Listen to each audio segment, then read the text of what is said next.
Ponnani bus സ്റ്റാൻഡിൽ bus കാത്തു നിൽക്കേണ്ടത് ചുട്ടുപൊള്ളുന്ന സൂര്യന് കീഴിൽ. കൊടും വേനലിൽ അല്പം ആശ്വാസമെന്നത് പൊന്നാനി മുനിസിപ്പൽ ബസ് സ്റ്റാൻഡിൽ സ്വപ്നം മാത്രം. ചൂടിൽ നിന്ന് ആശ്വാസം ലഭിക്കണമെങ്കിൽ കടവരാന്തകളെ ആശ്രയിക്കേണ്ട അവസ്ഥയാണ്.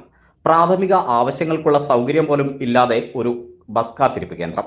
ബസ് സ്റ്റാൻഡ് നവീകരണ പ്രവർത്തനമാകട്ടെ 2 വർഷം കഴിഞ്ഞിട്ടും പാതി പോലും പിന്നിട്ടിട്ടില്ല.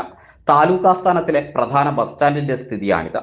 പൊന്നാനി ബസ് സ്റ്റാൻഡ് നിർമ്മാണ പ്രവൃത്തികൾ ഏറ്റെടുത്ത ഊരാളുങ്കൽ ലേബർ കോൺട്രാക്ടിംഗ് സൊസൈറ്റി ഇതുവരെ പൂർത്തീകരിച്ചത് ടോയ്ലറ്റ് ബ്ലോക്കിന്റെ പ്രാഥമിക കെട്ടിട നിർമ്മാണം മാത്രം.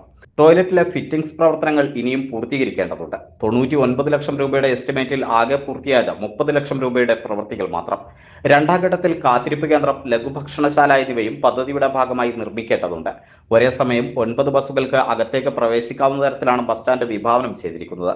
നിലവിൽ അസൗകര്യങ്ങളുടെ നടുവിലാണ് ബസ് സ്റ്റാൻഡ്. യാത്രക്കാരുടെയും ബസ് ജീവനക്കാരുടെയും ദുരിതം കണക്കിലെടുത്താണ് പുതിയ ബസ് സ്റ്റാൻഡിനായുള്ള പദ്ധതി തയ്യാറാക്കിയിരുന്നത്. അതേസമയം ബസ് സ്റ്റാൻഡിലെത്തുന്ന വാഹനങ്ങളുടെ പാർക്കിങ്ങും തോന്നിയപടിയാണ്. റോഡരികിലാണ് ബസ്സുകൾ ഇപ്പോൾ നിർത്തിയിടുന്നത്.